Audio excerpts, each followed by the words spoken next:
what is your favorite Haitian food? Tell me really quick. Oh my God, Jojo.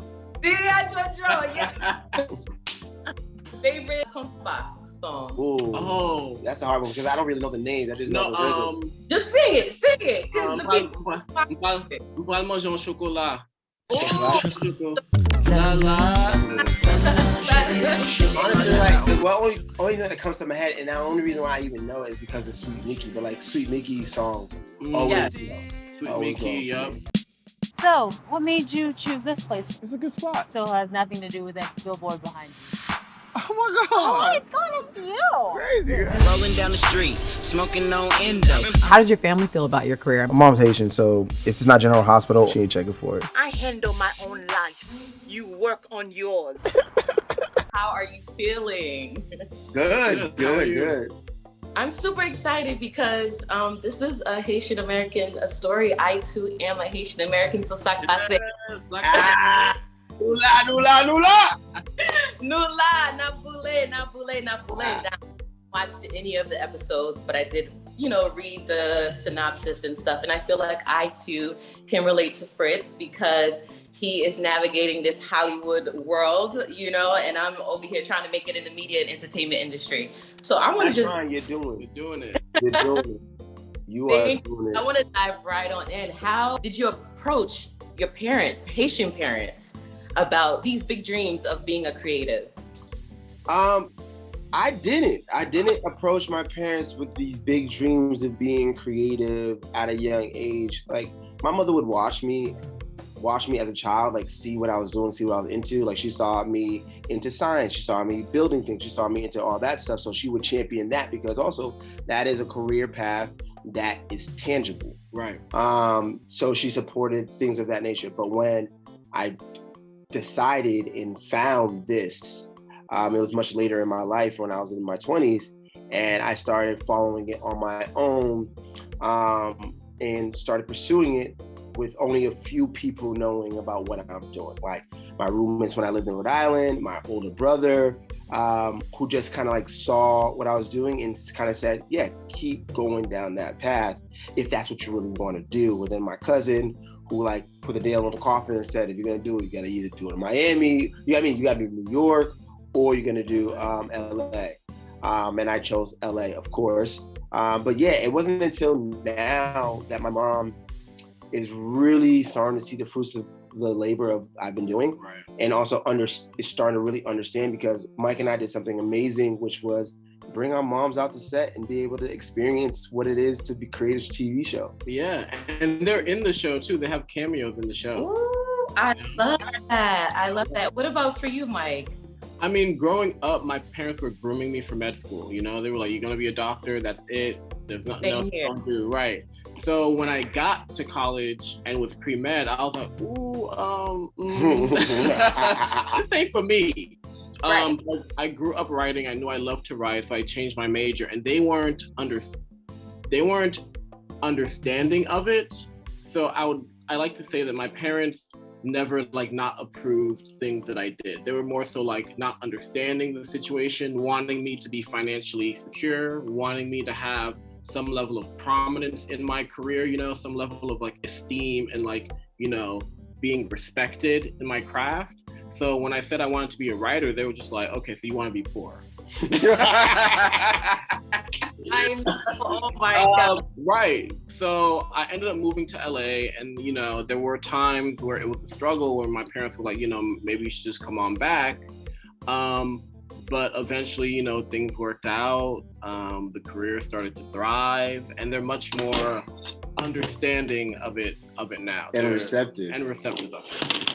Now you mentioned you brought both of your parents on set, your mom's on set, but when did your mom have this aha moment? I think they onto something, okay, let me fall back and relax and let them do their thing.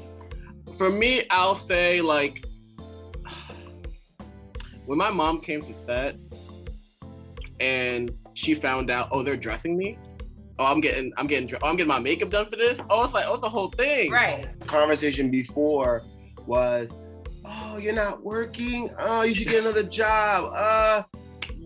do you sure you want to continue doing this? That was the conversation. And now the conversation and narrative now, when she's around her friends or around people or even my family members, he's so busy.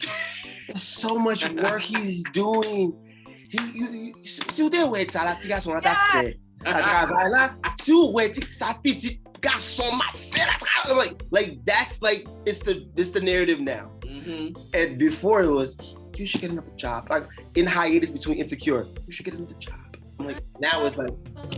And you know, when your Haitian mom says petit garçon, that means like she's proud. You know what I mean? Right. So how does that feel? How does that make you feel? It feels good. It feels good because my mom has always been proud, but it wasn't like outwardly spoken. I think she's more of a shower, like something that she can point to. Mm-hmm. And I remember the first time she saw me in a magazine. It was like years ago. She was at the dentist's office. She found, she opened the magazine and she saw my face on it. And I was doing a print ad for Western Digital. Mm-hmm. So she carried that magazine. So when I went home for the holidays, she was literally showing people, hey, got some. So Madoli. Tweets, right? Yes. Tweets. Yes. Right. And first generation Haitian American. Now tell us about this role. Did you create the character? Is this like based on your real life story? It's loosely based on my real life story, but it's also a combination of many people in the writer's room for us to like really make him a full 3-dimensional character.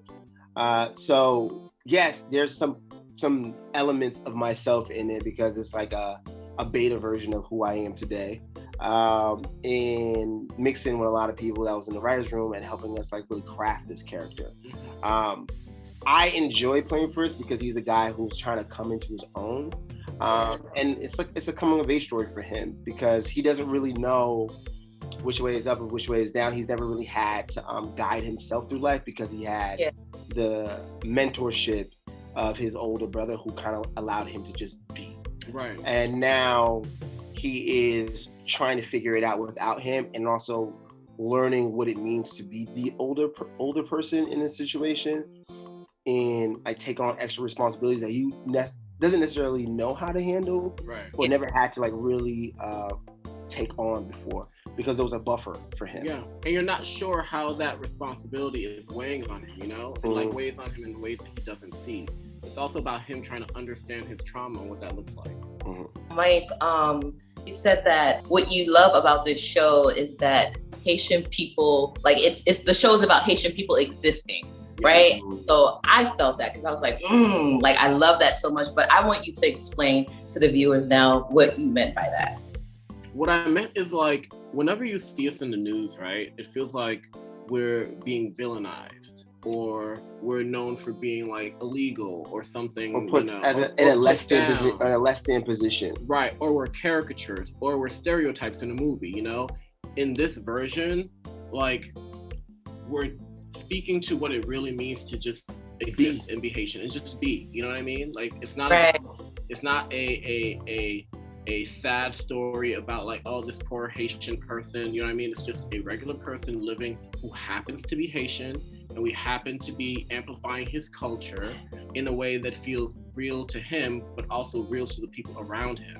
So that was just something that was really important to us to do. With Insecurity, so it was like very intentional about highlighting certain parts of like Southside LA. Now, because the show is centered around a first generation Haitian American, what were some moments that had to make it on screen for you?